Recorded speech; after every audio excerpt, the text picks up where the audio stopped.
You know that feeling when you can't sleep? Not the occasional restless night where you toss and turn for an hour, but the deep, bone-crushing exhaustion that comes from weeks of insomnia when you've tried everything. Breathing exercises, meditation apps with soothing voices and rain sounds, white noise, melatonin, warm milk, cold room, weighted blankets, and nothing works when your body aches for rest, but your mind won't stop spinning its anxious wheels, and you lie there in the dark counting the hours until your alarm, doing the math. If I fall asleep now, I'll get 5 hours. Okay, 4.5, 4, 3.5. That's where I am right now, 3:47 a.m. My phone screen glows in the dark like a portal. My eyes burn from scrolling, but I keep searching. One more video, one more article about sleep hygiene, one more attempt at finding peace. My YouTube history is a graveyard. 10-hour deep sleep music, guided meditation for insomnia, ASMR for sleep, rain sounds black screen. I've watched them all, some multiple times. None of them work anymore.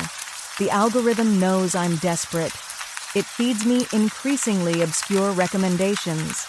Tiny channels, weird titles, languages I don't recognize. Thumbnails blur together until I see it. A thumbnail that's pure black. Not the soft black of a screen that hasn't loaded, not a paused frame, but absolute black. A void that seems to pull at your eyes when you look at it. No image, no preview, just emptiness. The title reads, 140 Years of Silence, Full Original Recording. The view count is wrong. The numbers shimmer when I look at them, like heat waves on hot asphalt. 7,432 views, then 74,320, then just 7. The upload date says 140 years ago. The account has no real name, just a string of characters that seem to rearrange themselves whenever I try to read them. The description says only, listen carefully. Something about it feels wrong, like finding a door in your house that wasn't there before, a room you don't remember, and the wrongness makes my skin prickle, but I'm so tired. My thoughts move like syrup. My body feels like it's made of lead and sand and broken glass. Maybe this is what I need. Something different. Something new. Something that will finally let me sleep. I press play. At first, there's nothing. True silence. Not a muted video, not a loading screen. This is the silence of empty space, of rooms abandoned for decades, of places where sound goes to die, the silence of deep caves and ocean trenches and the space between stars. I feel it in my ears, a pressure, like diving deep underwater or ascending too fast in a plane. My eardrums flex, adjusting to something they can't understand. The silence has weight, texture. It's not the absence of sound, it's the presence of something else. My breathing slows without my trying. The rhythm deepens, becomes regular. For the first time in weeks, the anxious thoughts that chase themselves in circles start to fade. Work, deadlines, the disappointed look on my boss's face, the possibility of being let go, the text from my girlfriend I haven't answered, calls from my mother I keep declining, friends who've stopped inviting me, bills on the kitchen counter, the future stretching ahead like a minefield. All of it recedes, as if the silence is pushing it away. My shoulders drop. My jaw unclenches. My fists, which I didn't know were clenched, slowly open. I drift. When I wake, it's 11:23 a.m. Sunlight streams through my curtains. Normally that would make me want to hide under the covers because it means I've overslept, but I don't feel guilty. I feel incredible. My phone is still in my hand, still warm. The video is still playing, still black, still silent. I slept 7.5 hours straight. I haven't done that in months, maybe years. The timeline is visible at the bottom, but it's wrong. No elapsed time, no remaining time, just a thin white line stretching left and right, endless, like a horizon that goes on forever. I drag the marker. It moves, but nothing changes. Just the same black screen, the same perfect silence. I should be disturbed by the impossible runtime, the nameless account, the shifting views. But I'm not. I'm grateful. For the first time in months, I've actually slept. I bookmark it. That night at 11:30 p.m., lying in bed next to my girlfriend, already asleep, breathing soft and regular, I feel that small stab of envy. She just closes her eyes and goes, like it's easy. I put in my earbuds. I don't want to wake her. I press play. This time I listen. The description told me to listen carefully. At first it's just silence. But then I start to notice, not sounds exactly, more like the memory of sounds, the ghost of a breath, the echo of footsteps in an empty hallway, a whisper so faint it might be my own blood, my heart, my lungs. There's a rhythm to it. The silence isn't static. It moves. It breathes. There are moments when it feels heavier, pressing down, moments when it lifts, almost buoyant, a tide going in and out, a heartbeat breathing. I match my breathing to it. Inhale when the silence deepens. Exhale when it lifts. It feels natural, like my body has been waiting for these instructions. I sleep for 9 hours. The next day at work, I should be at my best, rested for the first time in ages, but I can't concentrate. Not because I'm tired, but because I keep thinking about the video, about that perfect, pure silence. The world is too loud now. Keyboard clicks sound like gunshots. The hum of fluorescent lights whines against my teeth. The HVAC system roars. Voices, laughter, phones, chewing in the break room. It all feels like static, like interference. At lunch, I go to my car, shut the doors and windows. The parking garage is quiet, but not quiet enough. Distant traffic, echoing footsteps, a reversing truck beeping. I play the video, just for 15 minutes. I close my eyes and sink. The pressure in my ears is comforting now, familiar. The slow, tidal rhythm returns, and I match it. Everything else fades. When the timer goes off, I silence it immediately, annoyed. Back inside, my coworkers seem louder, their voices great. When someone asks about a project, I have to force myself not to snap. Their voice feels like it's scraping at something raw inside me. I smile, answer, and wait for the day to end so I can go home, so I can be alone with the silence again.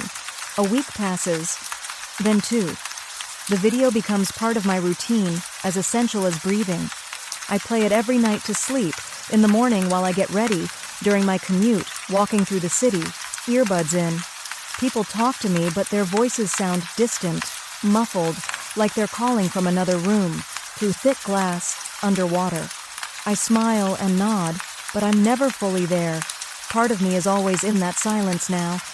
I start to notice patterns in it, textures, moments where it feels smooth like still water, others where it's rough, granular like sand or static, sometimes warm, sometimes cold, never the same twice, yet always familiar. My girlfriend notices first. "Are you okay?" she asks one evening. We're on the couch, watching a movie, or she is. I have earbuds hidden under my hood, the video playing quietly. I've learned how to pretend to pay attention while really listening to the silence. "You've been distant," she says, "like you're somewhere else. Are you upset with me?" She's beautiful. I know I love her. We've talked about moving in, about marriage, about the future. But when she speaks, all I hear is noise. Her voice cuts through the silence like a serrated knife. I want to tell her about the video, about the piece, but something stops me. An instinct that this is mine, only mine, and sharing it would be like giving away a piece of my soul. "I'm fine," I say, "just tired. Work's been stressful." She doesn't believe me. I see it in her eyes. She's searching for the person she used to know. I should care more than I do. I just want her to stop talking so I can listen. That night, in bed beside her, earbuds in, the video playing, I hear something new. A rhythm like a heartbeat, but slower, much slower. The heartbeat of something vast and patient. I realize I've been breathing in sync with it for days. The video has been playing for 3 weeks. I've never stopped it, not once. I bought a 10-foot charging cable so my phone can stay by me at all times. The app never closes. The screen never times out. Endless black screen, infinite silence. My phone gets hot, The battery drains fast despite constant charging, and the port smells faintly of burning plastic. I start to see things in the black. At first, I think it's my eyes, the way any dark screen eventually shows phantom shapes. But these patterns have intent.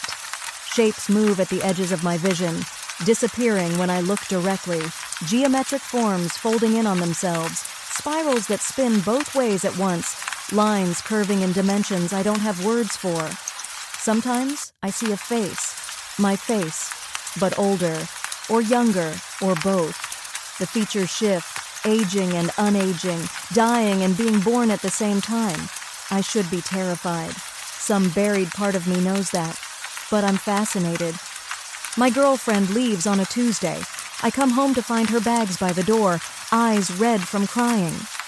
"I can't do this anymore," she says. "You're somewhere else. It's like living with a ghost. I don't think you love anything except that video." I should argue, beg, but what I feel is relief. I won't have to pretend. I can turn up the volume. "I'm sorry," I say. And I am, in a distant way, the way you're sorry when a stranger misses their bus. "Goodbye," she says. The door closes behind her. Her footsteps fade. The elevator dings. Then the ordinary silence of the apartment settles in. It feels thin, hollow, wrong. I turn the volume up. In the deep silence, I hear a whisper for the first time. Not in any language I know. The syllables are too long or too short. The consonants click and hiss in impossible ways. But somehow, I understand. "Come closer." I stop going to work that Monday. They call, and the ringing is like ice picks in my skull. I don't answer. They email. I delete them without reading. By Wednesday, they stop trying. It doesn't matter. Nothing does except the video. I set up my laptop, tablet, and phone in a triangle around my bed, all playing the video. I create extra accounts to keep it running everywhere. The silence needs to surround me. The screens face me like windows into the void. The world outside my curtains fades. The only real light is the cold glow of the black screens. Food is an afterthought. Taste turns to cardboard. Water feels thick and wrong, but I don't feel hungry. I feel sustained, like the silence itself is feeding me some dark nutrient no one's named. My body changes. I lose weight. My clothes hang off me. My skin looks gray and thin in the bathroom mirror, until I stop looking at mirrors altogether. The last time I checked, my reflection blinked when I didn't, its mouth moving, forming words I couldn't hear, raising its hand to the glass, pressing palm to mine as cold seeped through like fingers pulling. I covered the mirrors after that. Towels, sheets. Even my phone's dark screen is too reflective when it's off. My fingernails start darkening from the nail bed outward, a deep ink black. Nail clippers slide off them like they're cutting something harder than keratin. My teeth feel sharper. My tongue finds new edges. Sometimes I taste metal, or copper, or something older than either. Showers stop too. The last time I tried, the water sizzled against my skin. The runoff spiraled into the drain darker than it should have been. Not dirty, just darker. The whispers are constant now, dozens, hundreds, woven through the silence like threads. I still can't catch every word, but I recognize rhythms, voices. One sounds like my mother. She died 5 years ago. "Honey," she says, or something like it, stretched and distorted. "Honey, come home." Another voice sounds like my childhood best friend. Another like my first girlfriend. Another like my grandfather. All whispering, calling, beckoning. At some point, I don't know if it's night or day anymore, I notice the video has changed. The black isn't flat. It moves like smoke, like ink and water. Patterns swirl and melt and reform. I lean toward my laptop, nose almost touching the glass. In the shifting black, I see a room. My room. The same walls and furniture, but wrong. The angles don't meet where they should. Shadows fall in impossible directions. Light seems to come from nowhere. In the corner, barely visible, a figure standing perfectly still, watching the screens, watching itself watching. I'm looking at myself from inside the video. The figure, me, but not, tilts its head slightly, listening to something I can't hear. Its posture is too still. No human is that still. No shifting weight, no unconscious fidgeting, just a statue pretending to breathe. My hand reaches out on its own. My fingertip touches the laptop screen. It's so cold it burns. The cold shoots up my hand, up my arm like a current. For a fraction of a second, I feel something touch me back from the other side, pressing against my fingertip, testing the barrier. I jerk away, heart pounding, and I smile, because I finally understand. The video isn't something I watch, it's something that watches me. Time dissolves. Sometimes I look at my phone and it's 3 p.m. I blink, and it's 3 a.m. Sometimes minutes stretch into eternities. Sometimes hours vanish. The screens never turn off. When the last human part of me tries to close the app, my fingers won't obey. They hover over the controls, trembling, but they can't press. Or maybe I don't really want them to. I stop checking mirrors. The last time I did, my eyes were wrong. The irises, the whites, everything, black, the same deep black as the screens, the void between stars. I should panic, call someone, but excitement washes over me instead. The whispers sharpen. I begin to understand their language, sentences, instructions. Soon, they say. Soon you'll be ready. Soon you can cross. We've been waiting for you. My neighbor knocks. Mrs. Chen from 4B, sweet, worried, 60-something. Her knocking reverberates through the apartment like thunder. Each impact rips at the quiet. She calls my name. Says she hasn't seen me in weeks. My mail's piling up. There's a smell coming from my apartment. Not rot, something else. Ozone, burnt metal, the air after an electrical fire. Her cat, she says, won't go near our shared wall anymore. It just stares at it, fur raised, making sounds she's never heard before. She says she'll call the landlord, then the police. I should get up, open the door, smile weakly, lie. But I can't move. My body only knows one direction now, toward the screens, away from everything else. The knocking stops. Her footsteps retreat. I hear her door close, hear the muffled cadence of her voice on the phone. The police arrive 45 minutes later. Heavy footsteps in the hall, the crackle of radios, professional voices. They knock, identify themselves, say they're doing a welfare check. The lock rattles. They discuss forcing entry. Mrs. Chen's worried voice buzzes in the background. "We're coming in," an officer says. "Step back from the door." I don't move. The door explodes inward. Flashlights cut through the dark. Beams sweep across the circle of screens and over me. Jesus Christ, someone mutters. I wonder what I look like to them. A corpse that forgot to lie down, probably. Gray skin, hollow cheeks, eyes sunk deep, limbs like sticks. 8 screens arranged around me in a perfect circle, all showing the same black void. "Sir, can you hear me?" one asks, young, voice tight with training. "We're here to help. Do you need medical attention?" I try to speak. My throat is dry. The words that come out are barely a whisper, and not the ones I meant. "Listen carefully." They exchange glances. "Sir, we need you to come with us," another officer says. "We're going to get you help." But their voices are distant, faded. The real presence is coming from the screens. Rodriguez, the older officer, steps closer to the laptop. "What is he watching?" she murmurs. "What is this?" She reaches out. Her finger brushes the black glass. She gasps, jerks her hand back, staring at her fingertip.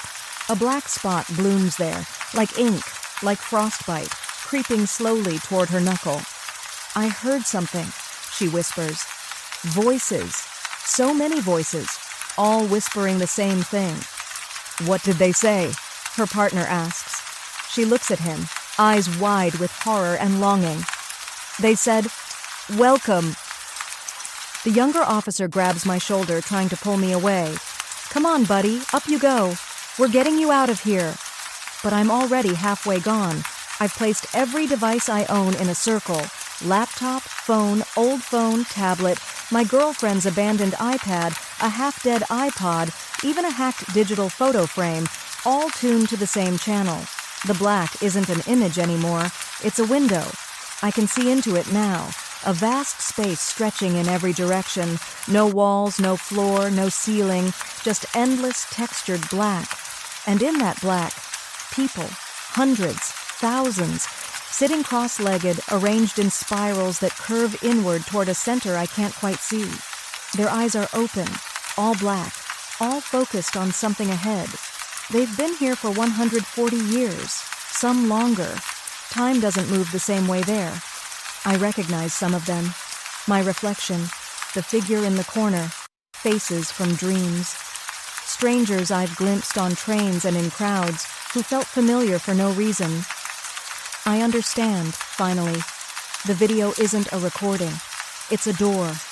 Everyone who listens long enough, who lets the silence strip them down and hollow them out, ends up here in this room made of absence, in this void more solid than reality.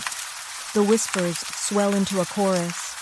They call my name and the name beneath my name, the one I haven't heard since before I was born. There's a space for me, they say, right in the center, a space shaped exactly like me, a gap that's been waiting since before this universe cooled. My hands reach out again, all of them. It feels like I have more than 2 now, 8 hands to 8 screens, 10, a ring of fingers pressing to glass. The barrier is paper thin, tissue, soap film about to break. Someone shouts. Hands dig into my shoulders, trying to drag me back, but the pull from the other side is stronger, colder, kinder. The glass bends under my touch, softens. My fingers sink through, and the cold races up my arms. It feels like homecoming, like sleep after years of insomnia. I see myself in that waiting space now, sitting among the others, cross-legged, eyes black, mouth open in a silent scream, or prayer, or song, watching, waiting for the next person who searches for silence at 3:47 a.m. "Let go!" someone yells behind me. Maybe they're talking to me, maybe to whatever's got me. Too late. I slip through. The last thing they hear from my side, in the little, bright, noisy world, is my own voice, still whispering from a mouth that isn't there anymore. Listen carefully. The police report is brief and confused. An empty apartment, a broken door, a smell like ozone and overworked circuitry, devices arranged in a rough circle, all playing the same black screen video, no sign of forced exit, no sign of a struggle. The tenant simply gone. One note, half crossed out, survives in the file. An officer claims she heard voices when she touched the screen and recommends the video be secured as evidence and taken offline. The link is dead now, most of the time, but every so often, around 3:47 a.m., if you scroll long enough, the algorithm might show you a thumbnail that's pure, impossible black. No image, no preview, just a title, 140 Years of Silence, Full Original Recording. The description says only, "Listen carefully." Sources: file.txt.amazon.web-services.com/web/direct-files/attachments/12130415A-84C0-385A25B7A7CB/file.txt.